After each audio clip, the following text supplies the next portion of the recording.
유미는 창가에 앉아 비 내리는 정원을 바라봅니다. 휠체어에 고정된 다리는 더 이상 느낌이 없지만 가슴 속에서 느껴지는 아픔은 날카롭고 선명하죠. 3년 전 교통사고로 하반신 마비가 된 후 유미의 삶은 완전히 달라졌습니다. 유미야, 이것 좀 치워.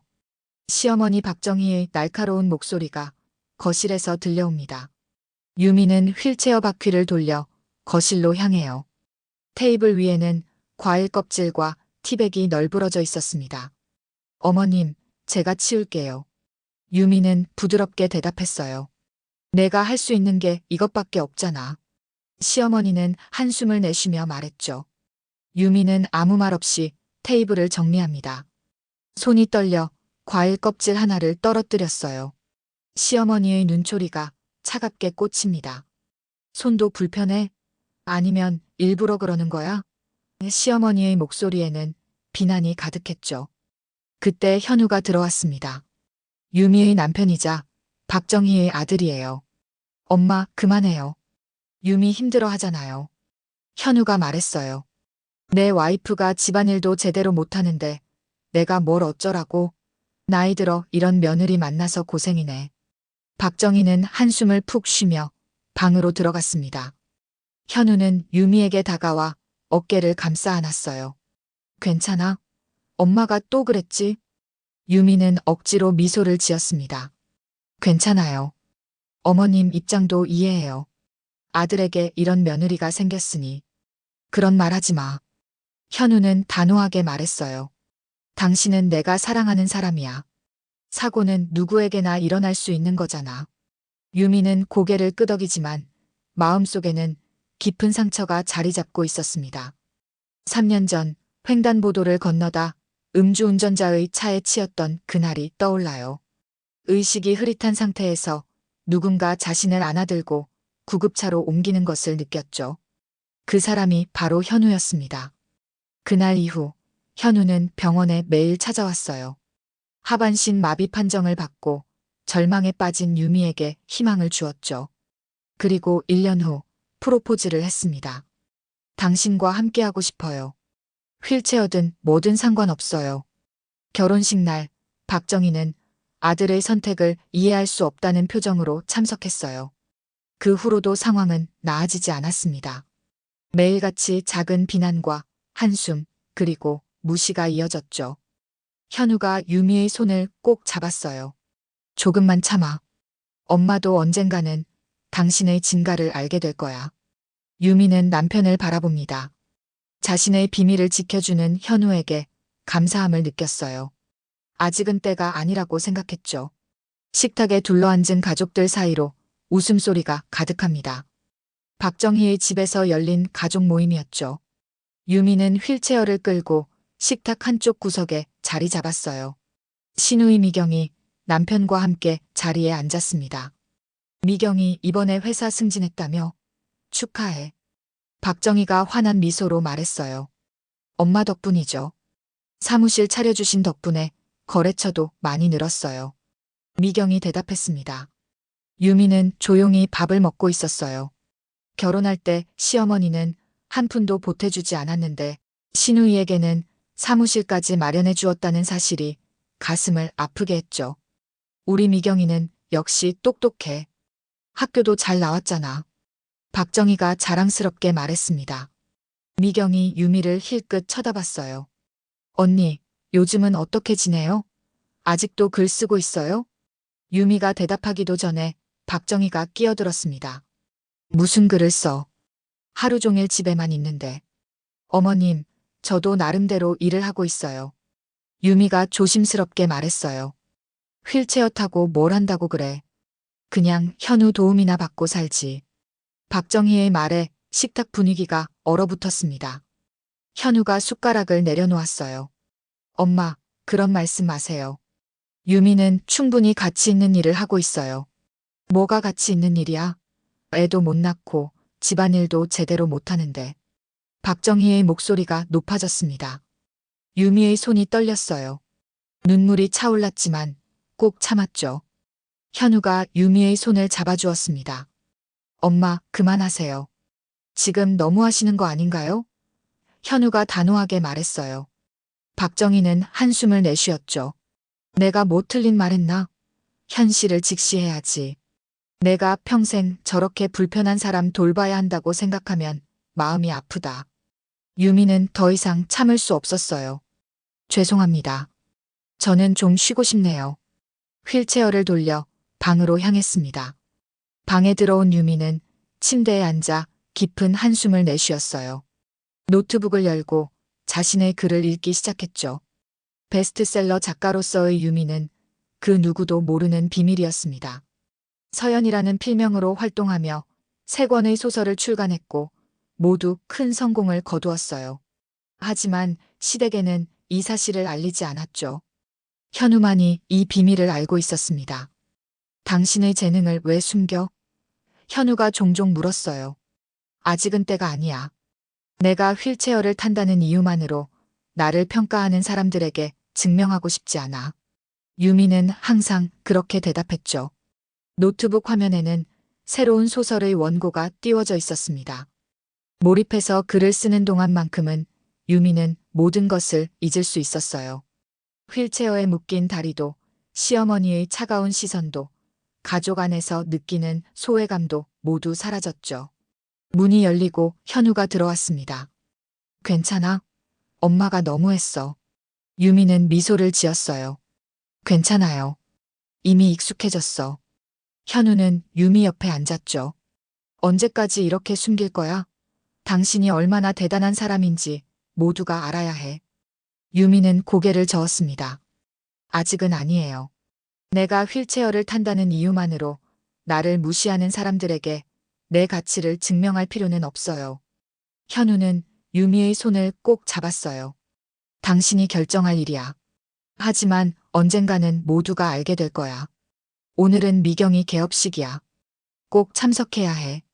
아침부터 박정희의 목소리가 전화기를 통해 들려왔습니다. 유미는 한숨을 내쉬었어요. 네, 어머님. 가겠습니다.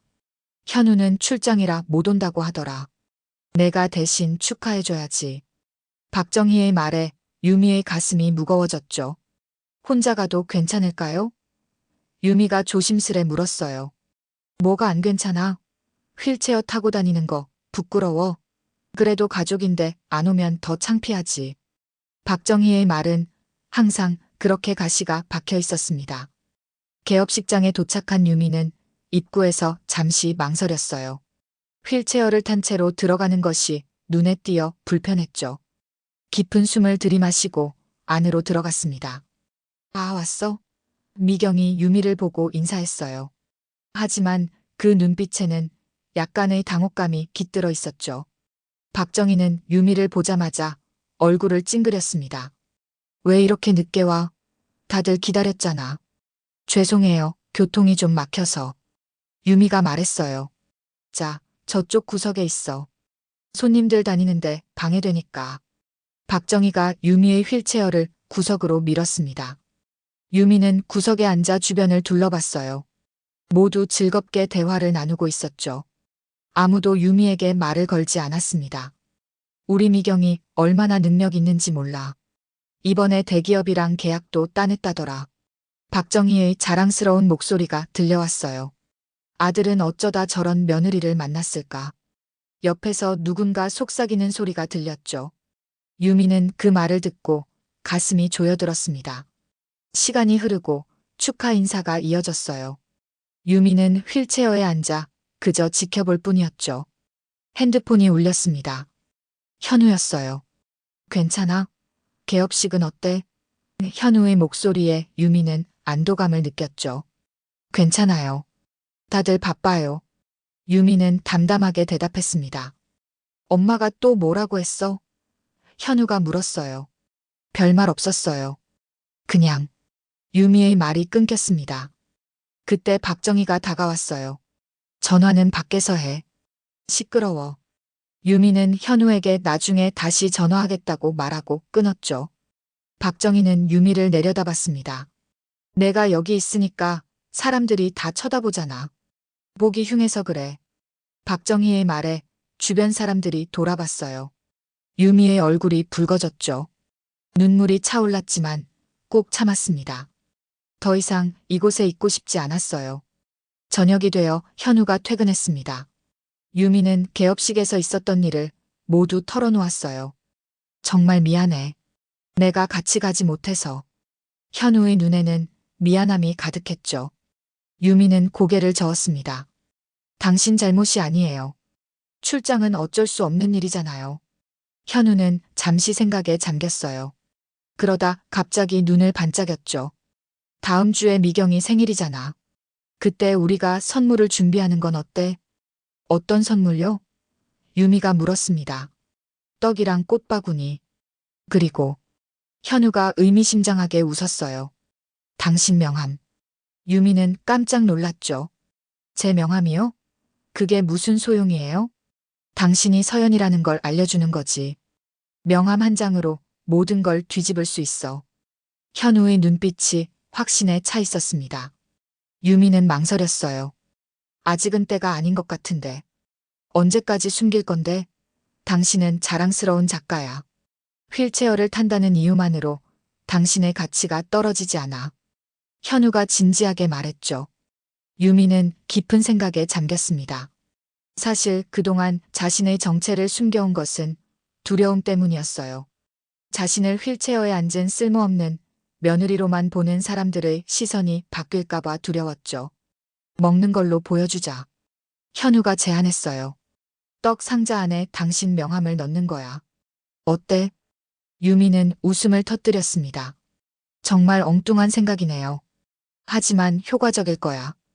엄마는 먹는 걸 좋아하시니까 반드시 떡 상자를 열어볼 테고. 현우의 말에 유미도 점점 설득되었어요. 정말 그래도 될까요? 갑자기 모든 걸 밝히는 게. 유미의 목소리에는 여전히 불안함이 묻어났죠. 현우는 유미의 손을 꼭 잡았습니다. 당신은 충분히 자랑스러운 사람이야.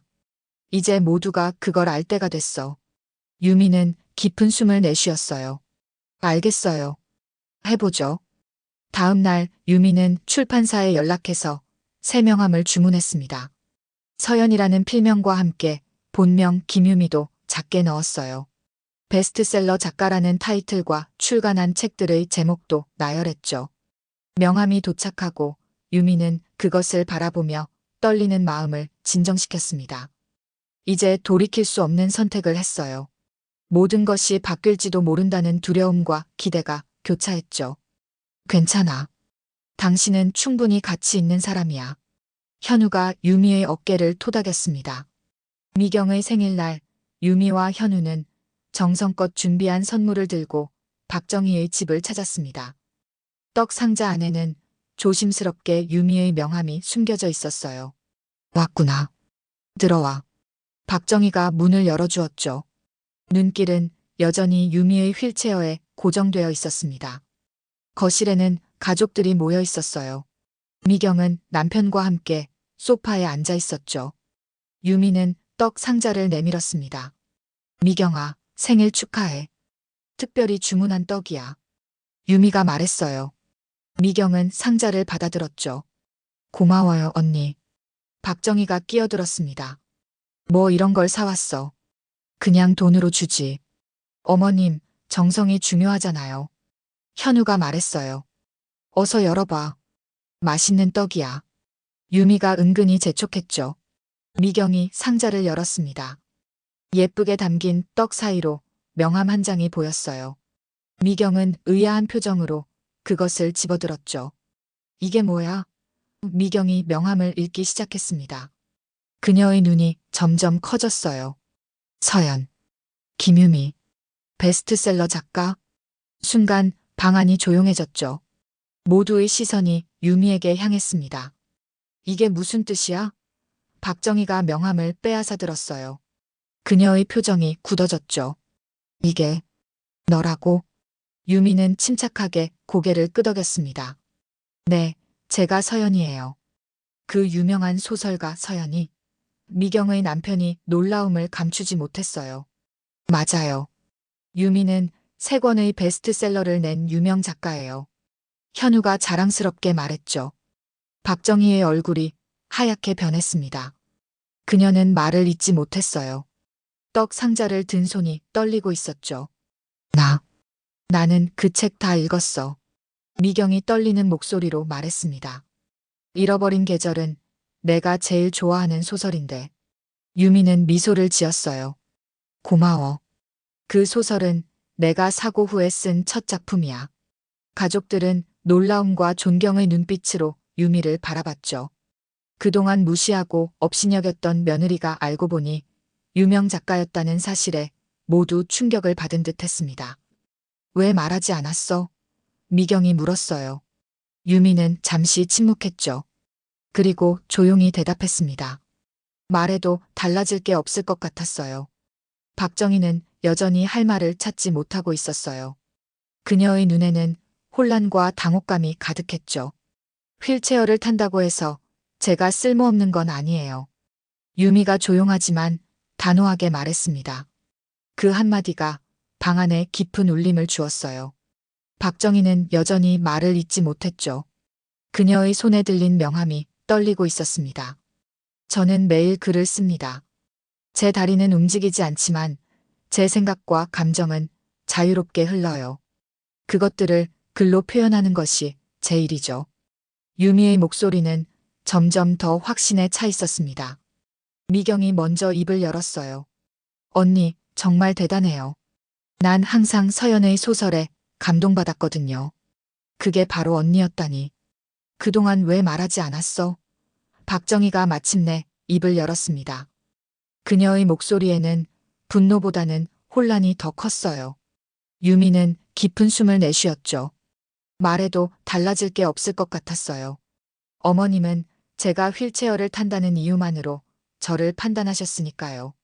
박정희의 얼굴이 붉어졌습니다. 부끄러움이 밀려왔어요. 유미 씨, 정말 존경합니다. 미경의 남편이 진심 어린 목소리로 말했죠. 아내가 항상 서연의 책을 추천했는데 이렇게 가까이 계셨다니 놀랍네요. 현우는 유미의 어깨에 손을 얹었습니다. 그의 눈빛에는 자랑스러움이 가득했어요. 어머님, 유미는 제가 자랑스러워하는 아내입니다. 다리가 불편하다고 해서 그녀의 가치가 떨어지는 건 아니에요. 현우가 단호하게 말했죠. 박정희는 소파에 털썩 주저앉았습니다. 그녀의 눈에 눈물이 고였어요. 나는 몰랐어. 알려드리지 않았으니까요. 유미가 부드럽게 말했습니다. 하지만 이제는 알아주셨으면 해요. 제가 휠체어를 탄다고 해서 무가치한 사람이 아니라는 것을요. 방 안의 공기가 무거웠죠. 오랜 시간 쌓아온 편견과 오해가 한순간에 무너지는 소리가 들리는 듯 했습니다. 당신의 글이 얼마나 많은 사람들에게 위로가 되는지 알아? 현우가 유미에게 말했어요. 출판사에서는 펠레터가 산더미처럼 쌓여있대. 유미는 미소를 지었습니다. 그녀의 눈에도 눈물이 고였어요. 저도 언니를 편견으로 봤어요. 미경이 낮은 목소리로 말했습니다. 그녀의 눈에는 진심 어린 뉘우침이 담겨 있었어요. 언니가 휠체어를 탄다는 이유만으로 언니의 능력과 가치를 제대로 보지 못했어요. 유미는 미경의 손을 잡았죠. 괜찮아. 사람들은 종종 겉모습만 보고 판단하게 돼. 아니에요, 언니. 정말 미안해요. 미경의 목소리가 떨렸습니다. 언니가 얼마나 대단한 사람인지 알면서도 무시했어요. 그동안 언니가 얼마나 상처받았을지. 현우가 자리에서 일어났어요. 그의 눈빛은 결연했죠. 이제부터는 달라져야 해요. 유미는 우리 가족의 일원이에요. 그녀를 존중해 주셨으면 합니다. 박정희는 여전히 충격에서 벗어나지 못한 듯 했습니다. 그녀의 손에는 유미의 명함이 쥐어져 있었어요. 베스트셀러 작가라는 글자가 그녀의 시선을 붙잡고 있었죠. 엄마, 현우가 단호하게 말했습니다. 이제라도 바뀌지 않으면 저도 엄마 안 볼 거예요. 박정희의 눈이 커졌어요. 현우야, 그게 무슨 말이니? 진지해요. 유미는 제 아내입니다. 제가 사랑하는 사람이고 존경하는 사람이에요. 엄마가 유미를 무시하는 것은 저를 무시하는 것과 같아요. 현우의 목소리에는 확고한 의지가 담겨 있었죠. 방 안이 조용해졌습니다. 박정희는 고개를 숙였어요. 그녀의 어깨가 가늘게 떨렸죠. 나는 그저. 박정희의 말이 끊겼습니다. 그녀의 눈에서 눈물이 흘러내렸어요. 미경이 어머니 옆으로 다가갔죠. 엄마, 우리 모두 잘못했어요.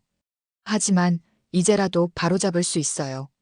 현우는 유미의 휠체어를 박정희 앞으로 밀었습니다. 엄마, 유미를 다시 봐주세요. 그녀는 휠체어를 타고 있지만 그것이 그녀의 전부는 아니에요.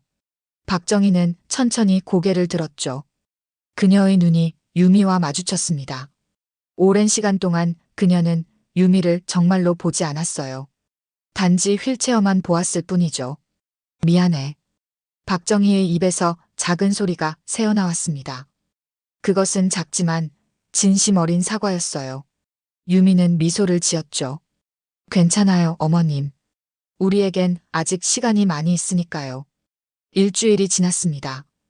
유미가 책상에 앉아 새 소설 원고를 다듬고 있을 때 초인종이 울렸어요.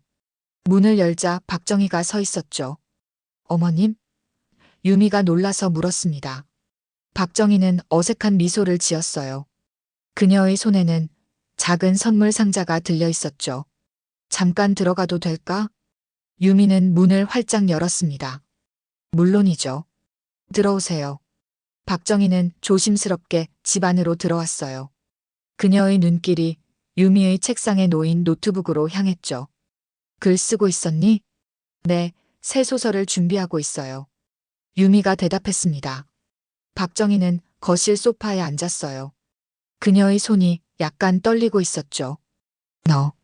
너 책, 나도 읽어봐도 될까? 유미의 눈이 커졌습니다. 이것은 박정희가 처음으로 유미의 일에 관심을 보인 순간이었어요. 물론이죠. 제 책을 드릴게요.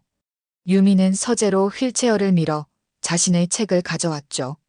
박정희는 조심스럽게 책을 받아들었습니다. 그녀의 손가락이 책 표지를 쓰다듬었어요. 잃어버린 계절. 이게 내가 사고 후에 쓴 첫 작품이라며? 네, 맞아요.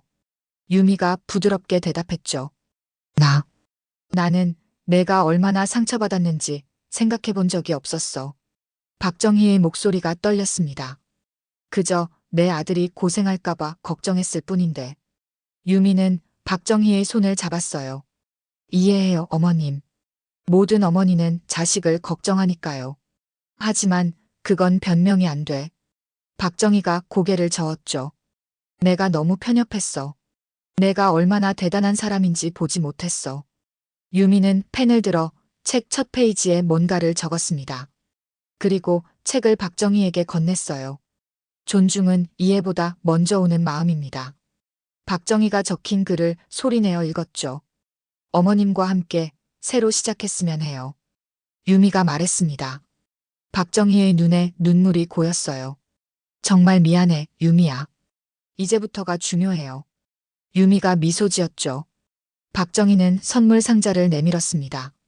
이건 작은 마음이야. 유미가 상자를 열었어요. 안에는 예쁜 만년필이 들어있었죠. 어머님, 내 글이 더 많은 사람들에게 희망을 줬으면 해. 박정희가 진심을 담아 말했습니다. 현우가 회사에서 돌아왔어요. 그는 거실에 앉아있는 두 사람을 보고 놀란 표정을 지었죠. 무슨 일이에요? 현우가 물었습니다. 유미와 박정희는 서로를 바라보며 미소 지었어요. 우리는 서로에 대해 조금 더 알아가는 중이야. 박정희가 대답했죠. 유미는 현우를 바라봤습니다. 그녀의 눈에는 희망이 담겨 있었어요. 이제 그들 가족은 어설프지만 진심으로 서로에게 다가가기 시작했죠. 휠체어는 더 이상 장벽이 아니었습니다. 그것은 단지 유미의 일부일 뿐 그녀의 전부가 아니었어요. 유미는 만년필을 손에 쥐고 생각했습니다. 이제 그녀는 새로운 이야기를 쓸 것이에요. 상처와 치유, 그리고 서로를 진정으로 보게 된 가족의 이야기를요. 오늘의 이야기는 여기까지입니다. 여러분의 구독과 좋아요는 영상 제작에 큰 힘이 됩니다. 구독과 좋아요 부탁드립니다.